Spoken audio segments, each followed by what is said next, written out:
Allez, bonjour tout le monde. Bienvenue dans notre cours d'éducation morale et civique. Aujourd'hui, on va s'attaquer à un sujet vraiment important qui est au cœur de notre devise républicaine, vous savez, liberté, égalité, fraternité. On va se concentrer sur ce troisième mot, la fraternité, et essayer de comprendre ensemble pourquoi c'est notre meilleure arme, notre meilleur bouclier contre un véritable poison pour la société, le racisme. C'est un sujet essentiel pour savoir comment agir en tant que citoyen. Alors, voilà notre programme du jour. D'abord, on va bien définir ce que c'est que le racisme et pourquoi la loi le punit sévèrement.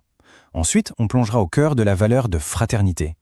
Après ça, on verra comment cette belle idée prend vie à travers des actions bien concrètes de solidarité. Puis on se posera la question, et nous, comment on peut s'engager? Et pour finir, un petit résumé de tout ce qu'il faut absolument retenir. C'est parti? On attaque donc notre première partie sur le racisme. Et pour bien comprendre de quoi on parle, on va commencer par une question qui peut paraître un peu provocante, mais qui est super importante.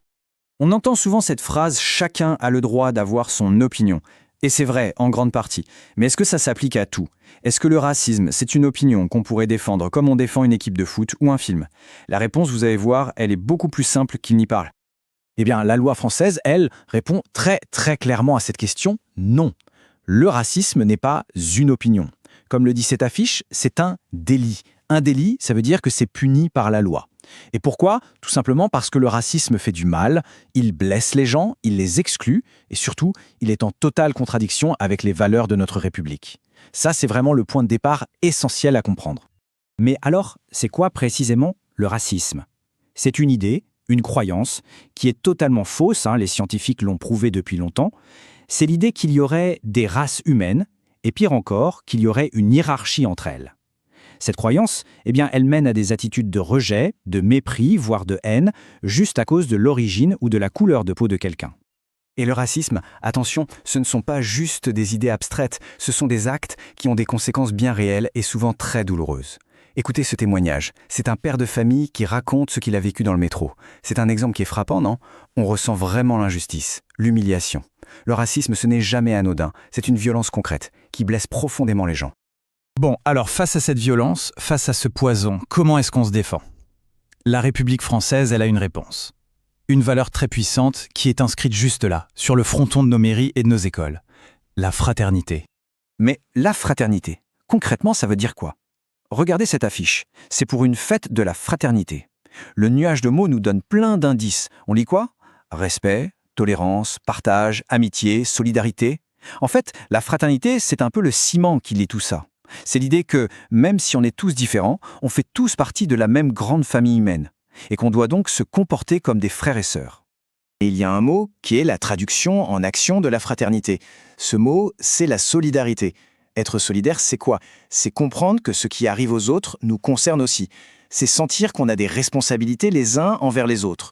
On pourrait dire que la solidarité, c'est le bras armé de la fraternité, c'est ce qui la rend réelle.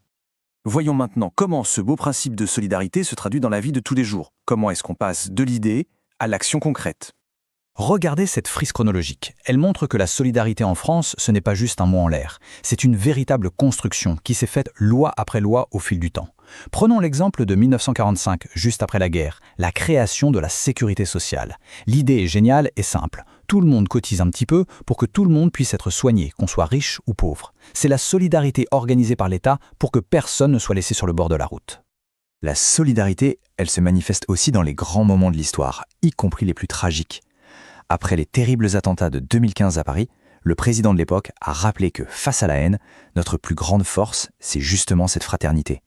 Les secours, les dons du sang, les messages de soutien, tout ça, ça a montré que le pays était capable de se rassembler et d'être solidaire. Mais la solidarité, ce n'est pas que l'affaire de l'État ou des grands discours. C'est aussi et surtout notre affaire à tous, au quotidien. Je suis sûr que vous avez tous déjà vu cette scène à l'entrée d'un supermarché, des bénévoles qui récoltent de la nourriture pour la banque alimentaire.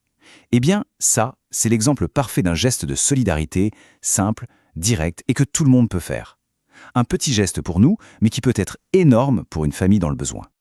D'accord, on a compris ce que sont la fraternité et la solidarité, mais la vraie question maintenant c'est « et nous ?» dans tout ça. Qu'est-ce qu'on peut faire? Comment on passe de spectateur à acteur? C'est vrai que parfois, on peut se sentir un peu petit, un peu impuissant face à des problèmes qui ont l'air immenses, comme le racisme ou la pauvreté. On se dit à quoi bon? Et pourtant, chaque action compte. Alors comment, à notre échelle, ici au collège ou dans notre quartier, on peut agir et faire bouger les lignes. Eh bien, voilà une sorte de petit mode d'emploi pour monter un projet solidaire, par exemple ici entre nous. L'idée, c'est de ne pas partir dans tous les sens. D'abord, 1. On se met d'accord sur une cause qui nous tient à cœur. 2. On ne réinvente pas la poudre, on va voir des associations qui existent déjà et qui savent faire. 3. On prépare un projet solide. On réfléchit, on liste les plus et les moins, et enfin, on le présente aux autres pour les convaincre. C'est une méthode simple, mais qui marche. On arrive tout doucement à la fin de notre cours. C'est le moment de faire le bilan, de synthétiser les idées les plus importantes, celles qu'il faut bien garder en tête. Pour le contrôle, par exemple. Ce tableau, c'est un peu la synthèse parfaite de tout ce qu'on a dit. D'un côté, le racisme, le rejet, ce qui divise. De l'autre, la fraternité, le sentiment qui nous unit tous comme membres de la même famille humaine. Et au milieu, la solidarité. C'est l'action qui prouve cette fraternité. Avec les exemples concrets, c'est facile de s'y retrouver. Retenez bien comment ces 3 mots s'articulent. C'est vraiment ça la clé. Voilà, pour conclure, on peut maintenant répondre clairement à notre question de départ. Le racisme est-il une opinion? La réponse est non, c'est un délit. Et notre meilleure arme pour le combattre, c'est la fraternité, mise en action par la solidarité. Alors je vais vous laisser avec cette dernière question. C'est plus qu'une question, c'est une invitation à réfléchir. Et nous, ici, tous ensemble dans notre classe, qu'est-ce qu'on pourrait bien construire? La discussion est ouverte. Merci beaucoup pour votre attention.